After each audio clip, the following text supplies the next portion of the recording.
Hello friends, મારી YouTube channel કલ્પના home કિચનમાં આપનું સ્વાગત છે। આજે હું તમારી સાથે શેર કરીશ સફરજનની ચટણીની રેસીપી। સફરજનની ચટણી બનાવવા માટે મેં અહીં 2 મોટી સાઇઝના સફરજન લીધેલા છે, જે વજનમાં 500 ગ્રામ છે। આને આપણે ધોઈ લેવાના છે અને પછી આપણે છાલ કાઢીશું। હવે આપણે આ જે સફરજન છે તેને છાલ કાઢીશું।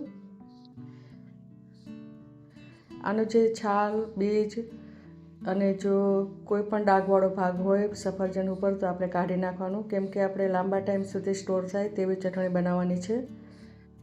જેવી રીતે આપણે કેરીનો છુંદો બનાવીએ છીએ અને લાંબા ટાઈમ સુધી આપણે ઉપયોગ કરીએ છીએ, એવી જ રીતે આપણે આ સફરજનની ચટણી પણ બનાવવાની છે। તો તમે એન્ડ સુધી આ વિડીયો જોજો તો જ તમને ખ્યાલ આવશે કે આ કેવી રીતે સફરજનની ચટણી બનાવવાની, અને એના અંદર મેં ટિપ્સ પણ કીધી છે કે કઈ ટિપ્સથી તમારે આ બનાવવાનું કે જેનાથી લાંબા સમય સુધી બગડે નહીં। આવી રીતે કોઈ પણ ડાઘ હોય તો આપણે કાઢી લેવાનો છે, અને વચ્ચેથી જે બીજનો ભાગ હોય તે પણ આપણે કાઢી લેવાનો છે।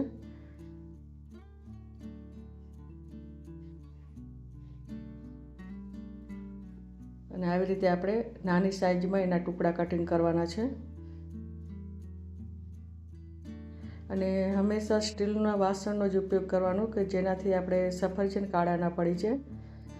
જો તમે એલ્યુમિનિયમના વાસણનો ઉપયોગ કરશો તો સફરજન કાળું થઈ જશે। તો આપણે આવી રીતે કટિંગ કરતી વખતે પણ સ્ટીલનો જ ઉપયોગ કરવાનો।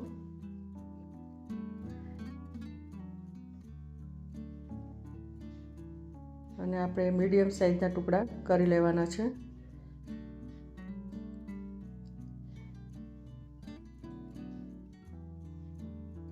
અને જે વચ્ચેનો જે બીજનો ભાગ છે એ આપણે કાઢી લઈશું।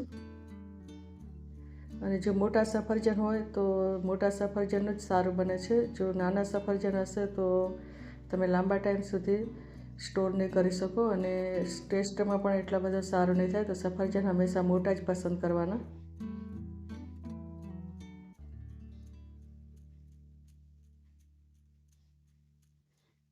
આવી રીતે આપણે ટુકડા કરી લઈશું।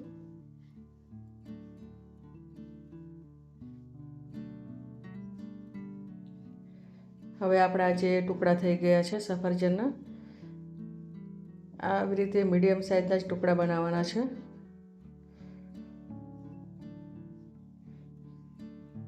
હવે આપણે આ જે ટુકડા છે ધોવાના નથી, કારણ કે આપણે સફરજન ધોઈને લીધેલું છે। હવે આપણે એક સ્ટીલની કઢાઈ લેવાની છે, એમાં આપણે 150 ગ્રામ તેલ એડ કરીશું।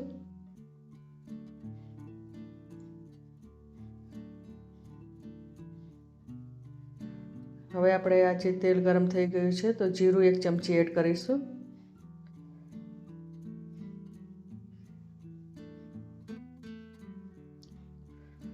જીરું તેલમાં તરીને ઉપર આવે પછી આપણે વરિયાળી એડ કરીશું। વરિયાળી આપણે 2 ચમચી એડ કરવાની છે અને જીરું આપણે 1 ચમચી એડ કરવાનું છે।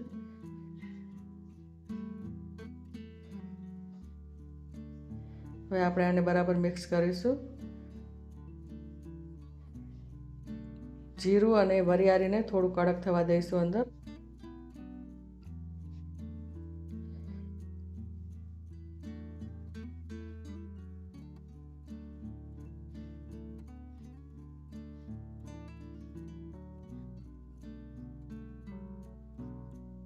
હવે આપણે એક આદુનો ટુકડો લીધો છે, જેને આપણે છીણીને લઈશું। જો આદુ એડ ના કરવું હોય તો તમે સૂંઠ પાવડર એડ કરવાનું, પણ જે છેલ્લે કરવાનું સૂંઠ એડ કરવી હોય તો। પણ જો આદુ હોય તો એનો ટેસ્ટ સારો આવે છે અને શરીર માટે પણ લીલું આદુ હેલ્ધી છે।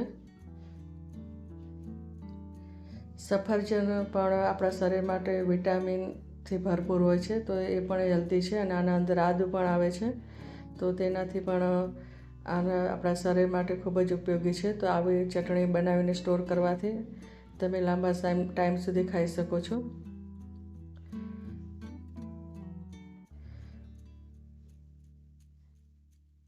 આવી રીતે આપણે બરાબર મિક્સ કરી લેવાનું।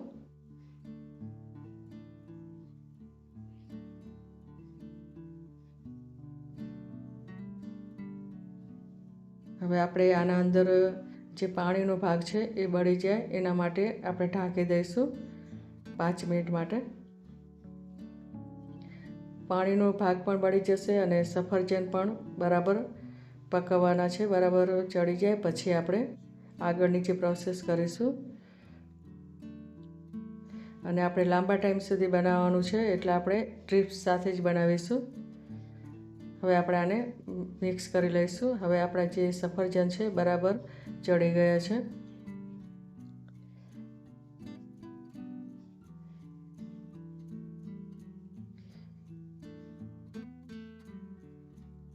હવે મેં આ જે લીલા મરચાં લીધેલા છે, પણ આ લીલા મરચાં જે લાલ થઈ જાય પણ લીલા જ હોય એવા મરચાં લેવાના છે. તેને આપણે કટિંગ કરીને એડ કરીશું આના અંદર. આ જે 2-3 લીલા મરચાં છે.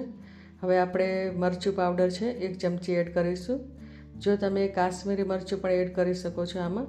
હવે મરી, તજ, જીરું આને આપણે તવી ઉપર શેકવાનું છે. તવી ઉપર શેકી અને મિક્સચરમાં પાવડર બનાવી અને પછી લેવાનું છે કે જેનાથી આપણે લાંબા ટાઈમ સુધી આ ચટણી બગડે નહીં.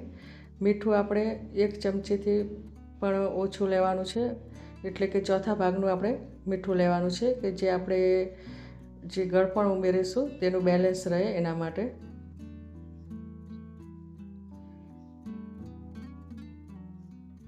હવે આપણે આ બરાબર મિક્સ કરી લેવાનું છે.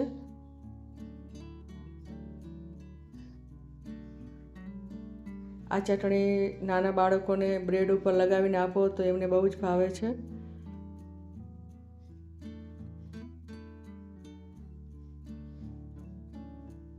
હવે આપણે ખાંડ ઉમેરીશું. ખાંડ 50 ગ્રામ લીધેલી છે. જો દળેલી ખાંડ હોય તો દળેલી ખાંડ એડ કરવાની, પણ મેં અહીં નાની સાઈઝની જે ઝીણી ખાંડ આવે છે એ એડ કરી છે.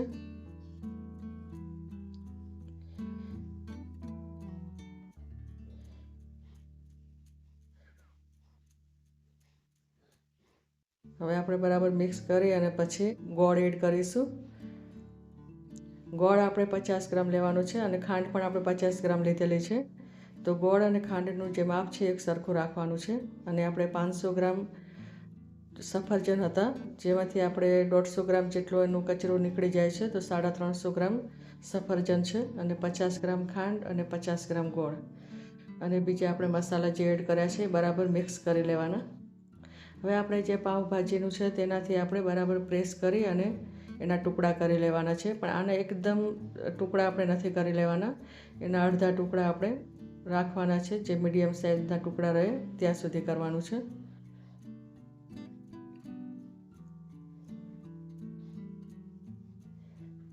આવી રીતે આપણે એને રસો જાડો થશે આવી રીતે કરવાથી.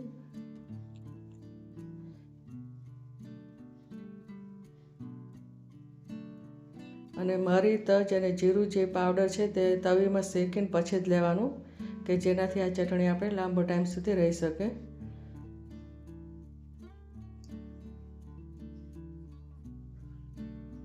આવી રીતે જાડો રસો બને છે.